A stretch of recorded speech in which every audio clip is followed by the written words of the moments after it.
India और आप देख रहे हैं द मनमोजी। मंदिर और मस्जिद की बात की जाती है तो AIMIM के प्रमुख असदुद्दीन ओवैसी को जरूर याद किया जाता है।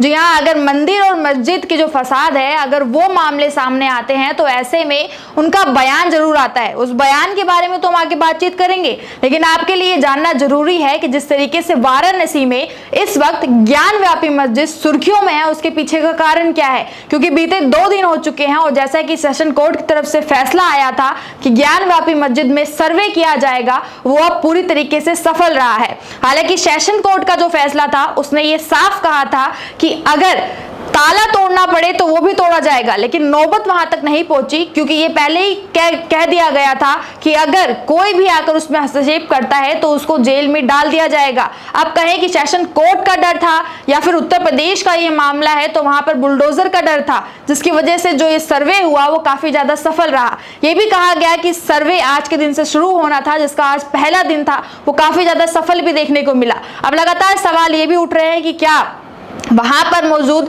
जो मौलाना थे या फिर जो समुदाय थे, उन्होंने सेशन कोर्ट का जो फैसला था उसकी मान्यता को रखा, उसका मान्य किया, या फिर उत्तर प्रदेश में बुलडोजर की जो सरकार है उसके खौफ की वजह से वो सर्वे वहां पर सफल हो पाया। लेकिन सर्वे में भी बहुत कुछ निकलकर सामने आया है, जो कि मैं आपको बता रही हूं। जैसे कि शुरुआत में ये बताया जा रहा था कि जो हिंदू पक्ष है वो दावा कर रहा था कि ज्ञानव्यापी मस्जिद में ऐसे बहुत से साक्ष्य हैं जो ये तय कर देते हैं कि मस्जिद से पहले वहां पर मंदिर थी। अब साक्ष्य जिस तरीके से बताए जा रहे थे, जिस तरीके का सर्वे हुआ, वो भी ये कहता हुआ नजर आ रहा है कि जो दावा लगाया जा रहा था उससे कई ज्यादा साक्ष्य वहां पर मिले हैं, लेकिन अब उसे गोपनीय रखा जाएगा, क्योंकि कोर्ट की तरफ से ये फैसला है कि 17 मई को, यानी कि जब तक जो पूरा सर्वे है वो सफल नहीं हो जाता, जो कुछ उसके अंदर है जिसका दावा किया जाता है वो पूरा सही तरीके से उसका सर्वेक्षण नहीं हो जाता, तब तक जो भी कुछ साक्ष्य उसमें से निकलकर सामने आ रहे हैं उनको गोपनीय रखा जाएगा। तो अब ये देखना अहम होगा कि क्या आने वाली 17 मई तक जिस तरीके से दावा ठोका जा रहा है कि ज्ञानव्यापी मस्जिद के नीचे जो बताया जा रहा है कि हिंदू धर्म से जुड़े कुछ साक्ष्य हैं, मस्जिद के नीचे जो मूर्तियां हैं या फिर तालों के पीछे का जो राज है वो कितना ज्यादा सत्य है, क्या सत्यता बाहर निकल कर आएगी, या फिर जो सर्वे आज के दिन सफल रहा क्या उसमें कोई उपद्रव इन बीते दिनों में हो सकता है या नहीं, एक ये सवाल बना हुआ है। लेकिन शुरुआत में मैंने आपको बताया कि हिंदू और मुस्लिम या फिर मंदिर और मस्जिद की जब बात होती है समाज में, तो लगातार AIMIM के प्रमुख के तरफ से चिंता जताई जाती है, बयान दिए जाते हैं। ओवैसी लगातार इस वजह से जाने भी जाते हैं और सरकार को कई बार घेरों में भी लेते हुए दिखाई देते हैं। अब इसको लेकर भी उनका बहुत बड़ा बयान आ रहा है। उन्होंने क्या कहा वो भी आप सुनिए। गुजरात में अहमदाबाद में जब वो गए, वहां पर कार्यक्रम हो रहा था जिसमें उन्होंने कहा कि बाबरी मस्जिद पर कोर्ट का फैसला आ गया है, अब ज्ञानव्यापी का मसला शुरू हो गया। हुकूमत को ये बात बता रहा हूं कि हमने एक बाबरी मस्जिद को खोया है पर दूसरी मस्जिद को हरगिज नहीं खोएंगे। ये असदुद्दीन ओवैसी की तरफ से कहा गया कि पहले जो मामला रहा बाबरी मस्जिद को हम पहले ही खो चुके हैं, लेकिन अब जिस तरीके से ज्ञानव्यापी मस्जिद को लेकर जो कुछ कहा जा रहा है हम उसको नहीं खो सकते हैं। और हुकूमत को भी ये बता रहा हूं कि हमने एक बाबरी मस्जिद को खोया, अब दूसरी मस्जिद को हरगिज नहीं खोएंगे। याद रखना, तुमने मक्कारी और अय्यारी से इंसाफ का कत्ल करके तुमने हमारी मस्जिद को हमसे छीना, अब दूसरी मस्जिद नहीं छीन पाओगे। याद रखो। इसके अलावा एक बयान और भी है जो उन्होंने सेशन कोर्ट के फैसले के आने से पहले कहा था, जिसमें उन्होंने सवाल उठाए थे 1991 के एक्ट को लेकर। अब वो एक्ट क्या कहता है पहले आप वो जानिए। 1991 का एक्ट कहता है, जो कि कांग्रेस सरकार के नेतृत्व में लाया गया था, वो ये कहता है कि किसी भी धार्मिक स्थल में अगर बदलाव लाया जाता है या फिर उसके साथ छेड़छाड़ की जाती है तो उसके ऊपर कोर्ट का फैसला सुनाया जाएगा और जब फैसला पूरा हो जाएगा तो उसे उठाकर जेल में डाल दिया जाएगा। 3 साल की जो कैद है वो उसको हो सकती है। ये फैसला लिया गया था। अब क्योंकि ये कांग्रेस सरकार के नेतृत्व में लिया गया था और कब इस एक्ट को लाया गया वो आपके लिए भी जानना जरूरी है।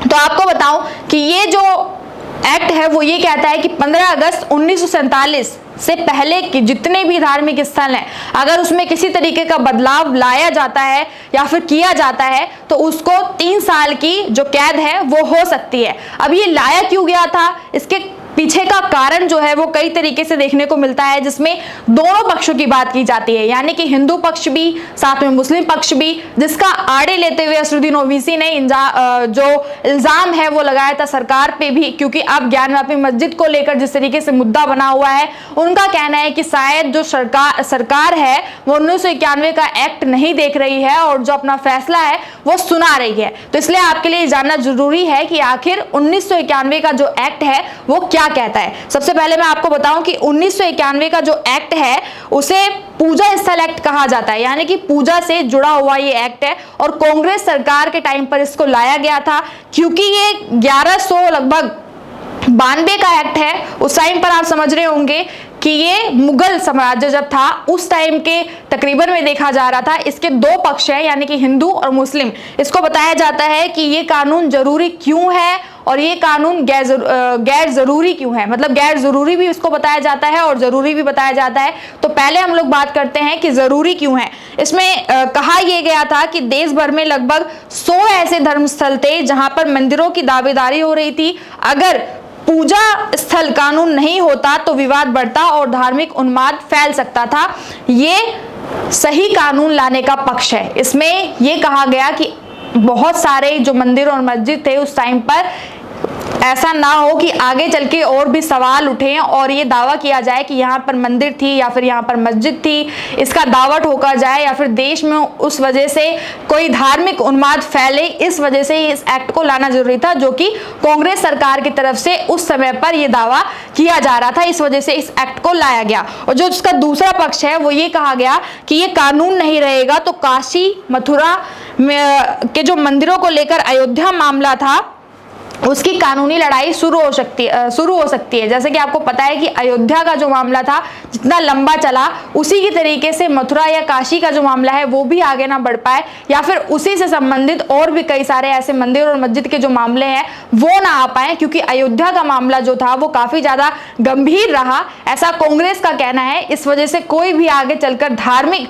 जो उन्माद है या फिर जो फैसला है उसको लेकर जो जनता हो या फिर जो सरकार हो वो खेमे में ना आए या फिर घेरे में ना आए। इस वजह से इस एक्ट को लाना जरूरी था। अब दूसरा पक्ष आप सुनिए कि उसका क्या कहना है कि ये कानून गैर जरूरी है, यानी कि इसको लाना इतना आवश्यक नहीं था, या फिर उससे उन्हें क्या आघात पहुंचता है। सबसे पहला जो पक्ष है वो यही कहता है कि ये कानून 1192 से लेकर 1947 के दौरान आक्रांताओं द्वारा गैर कानूनी रूप से स्थापित किया गया था, पूजा स्थलों को कानूनी मान्यता देते हैं। इनका कहना है कि 1192 से लेकर 1947 तक जितने भी पूजा स्थल हैं उनको मान्यता प्राप्त है। तभी इस कानून के जरिए किसी भी जो धार्मिक स्थल है उसमें कोई छेड़छाड़ नहीं की जा सकती, क्योंकि वो पहले से ही मान्यता प्राप्त है, यानी कि आप उसमें कोई बदलाव नहीं ला सकते हैं। तो इसका मतलब ये है कि आगे चलकर अगर आप कोई भी धार्मिक स्थल देखते हैं और अगर आपको ऐसा लगता है कि शायद वो आपका हिस्सा है या फिर आपके हक की बात है तो आप वो नहीं जता सकते, क्योंकि वो पहले से ही मान्यता प्राप्त है। इस वजह से ये जो कानून है वो गैर कानून हो गया, गैर जरूरी हो गया। और जो इसका दूसरा पक्ष है वो ये कहता है कि ये कानून हिंदू, जैन, सिख और बौद्ध धर्म के लोगों को उनके संवैधानिक अधिकारों से वंचित करता है। जिसमें आपने सुना कि कैसे हिंदू, जैन और बौद्ध ये सारे धर्म आते हैं, लेकिन एक धर्म जो कि अल्पसंख्यक माना जाता है, मुस्लिम धर्म, वो इसके अंदर नहीं आता है, क्योंकि ये एक्ट ही उस समय लाया गया था जब मुगलों का एक तरीके से राज था। उस टाइम पर मुगलों का राज था, यानी कि जितनी भी चीजें थी वो सारे उन्हीं के अंडर में आया करती थी, उन्हीं का शासन वहां पर हुआ करता था। तो ऐसे में उनको ऐसा कुछ भी महसूस नहीं हुआ कि शायद उनके ऊपर किसी भी तरीके की कोई प्रताड़ना हो सकती है या फिर उनके अधिकार को धार्मिक स्थलों से कोई छीन सकता है। इस वजह से जो मुस्लिम पक्ष है उस पर किसी भी तरीके का प्रभाव नहीं पड़ता। इस वजह से इस कानून के दायरे से वो लोग बाहर रखे गए।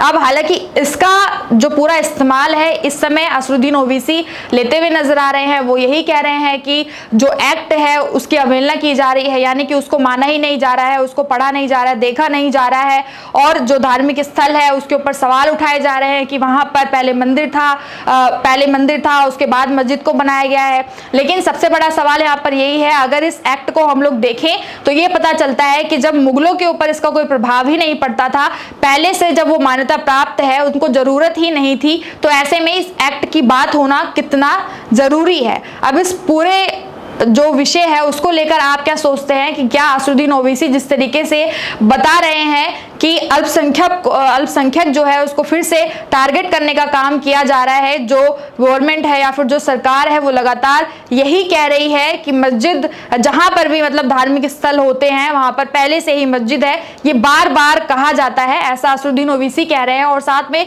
कोई भी पार्टी यानी विपक्षी पार्टी उनका साथ नहीं दे रही है, ऐसा भी कहते हुए वो नजर आए। वो कितने सही है वो आप बता सकते हैं। बाकी इस पूरी रिपोर्ट को लेकर आप क्या सोचते हैं वो जरूर बताइएगा कमेंट में। साथ ही खबर को देखने के लिए आपका शुक्रिया।